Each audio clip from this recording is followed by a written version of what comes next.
아이유 뮤비의 성 영상에 후원해주신 한희정님 감사합니다. 편하게 데뷔했다고?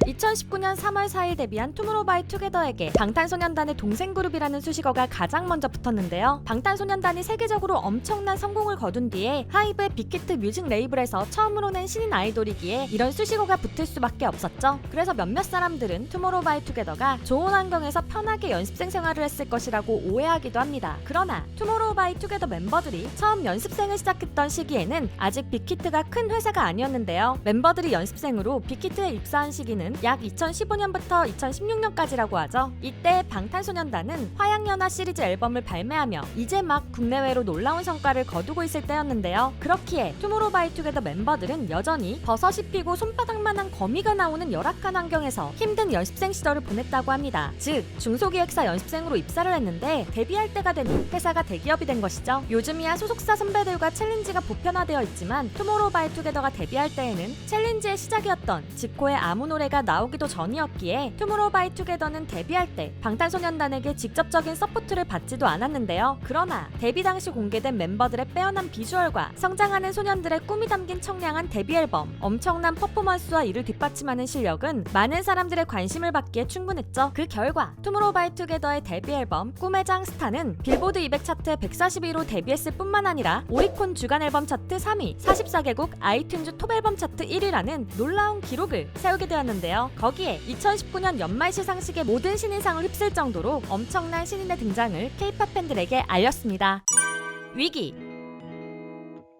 투모로우바이투게더는 데뷔 이후의 앨범들도 모두 점점 더 나은 성적을 보여주고 있었는데요. 빌보드 200 차트 140위, 초동 판매량 약 7만 장이었던 데뷔 앨범에 비해 미니 4집, 미니소드2, Thursday Child는 빌보드 200 차트 4위, 초동 판매량 약 124만 장일 정도로 데뷔 3년 2개월 만에 엄청난 성적을 이루어냈죠. 그러나 투모로우바이투게더 멤버들은 이런 인기를 실감할 수 없었는데요. 이 정도로 성적이 성장하는 기간 동안 코로나 팬데믹으로 인해 팬들을 직접 대면할 수가 없었기 때문이었죠. 그렇게 멤버들은 스스로 가수가 맞는지 의심을 할 정도로 많이 힘들어했다고 하는데요. 가장 활발하게 팬들과 만나며 멋진 무대들을 보여줘야 할 시기에 투모로우바이투게더는 팬들과의 관계를 이어갈 수가 없었죠. 이런 위기 상황 속에서 투모로우바이투게더가 팬들에게 다가간 방법은 노래였는데요. 팬송 교환일기, 두바뚜 와리와리로 볼 수 없는 상황에도 우리의 관계는 하나이고 언제나 함께할 거라 말하고 날씨를 잃어버렸어나 노 루일스와 같은 노래로 팬데믹 시대 동세대가 느끼는 감정들을 표현하며 이를 공감하는 팬층을 늘려나갔습니다.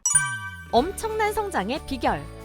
작년 투모로우바이투게더의 성적은 정말 엄청났죠. 작년 초에 발매된 미니 5집 이름의 장 템테이션은 초동 판매량이 약 218만 장에 빌보드 200 차트 1위를 했는데요. 당시 미국에서 놀라운 인기를 보여주었던 시저의 SOS 앨범을 밀어내고 차지한 1위라 의미가 컸죠. 게다가 이 앨범은 무려 19주 연속 빌보드 200 차트인을 하기도 했습니다. 또한 정규 3집 앨범인 이름의 장 프리펄은 빌보드 200 차트 3위에 초동 판매량이 약 225만 장을 기록했는데요. 또한 초대형 음악 페스티벌 중 하나인 시카고의 롤라팔로자에서는 헤드라이너로 초청될 만큼 미국에서의 인기도 엄청났죠. 투모로우바이투게더의 이러한 성장 비결에 대해 한 가요기획사 A&R 관계자는 투모로우바이투게더가 다양한 장르의 음악을 딥하지 않고 대중성 있게 풀어내기 때문이라고 했는데요. 데뷔곡 어느 날 머리에서 뿌리 자랐다와 같은 트렌디한 신스팝부터 5시 53분에 하늘에서 발견한 너와 나 같은 디스코, 제로바이 원 러브송과 같은 하이브리드록, 루저러버와 같은 팝펑크, 굿보이 군 배드와 같은 하드코어 힙합, 체이싱 더 필링과 같은 뉴웨이브 등 투모로우바이투게더는 매번 앨범마다 다른 장르를 들려주었죠. 한편 외신들은 투모로우바이투게더가 가진 자체적인 음악과 서사를 통해 스스로 성장을 이루어낸 것에 주목했습니다. 미국의 W 매거진은 투모로우바이투게더가 앨범을 통해 변덕스러운 미성년의 감정과 청춘의 불안을 노래로 이야기하고 마주하며 세대를 대변하는 목소리가 되었다고 평가했죠. 즉 투모로우바이투게더가 많은 장르의 음악을 통하여 소년의 성장과 고통, 설렘과 불안 등과 같은 감정을 많은 사람들이 공감할 수 있게 들려졌단 것인데요. 그 결과 앞서 소개한 것처럼 빌보드 차트 맨 꼭대기에 그룹의 이름을 새길 정도가 되었습니다. 최근 데뷔 5주년을 맞아 팬미팅을 통해 팬들과 즐거운 시간을 보내고 있는 투모로우바이투게더는 오는 4월 1일 컴백할 것을 알렸는데요. 팬 라이브에서 보여준 새로운 앨범 미니소드3 투모로우 로고에 많은 팬들이 흥분을 감추지 못하는 중이죠. 투모로우바이투게더의 로고에는 이번 곡에 대한 분위기가 담겨 있는데요. 불꽃이 폭발하는 이미지에 팬들은 축제와 같은 노래를 기대하는 중이죠. 꿈에서 깬 현실의 고통과 불안을 노래했던 지난 노래 Chasing That Feeling과 달리 이번에 투모로우바이투게더가 데뷔 5주년을 맞이하여 어떤 멋진 노래를 들려줄지 궁금해집니다. 지금까지 여러분의 가장 가까운 K-팝 친구 도유람이었습니다. 안녕.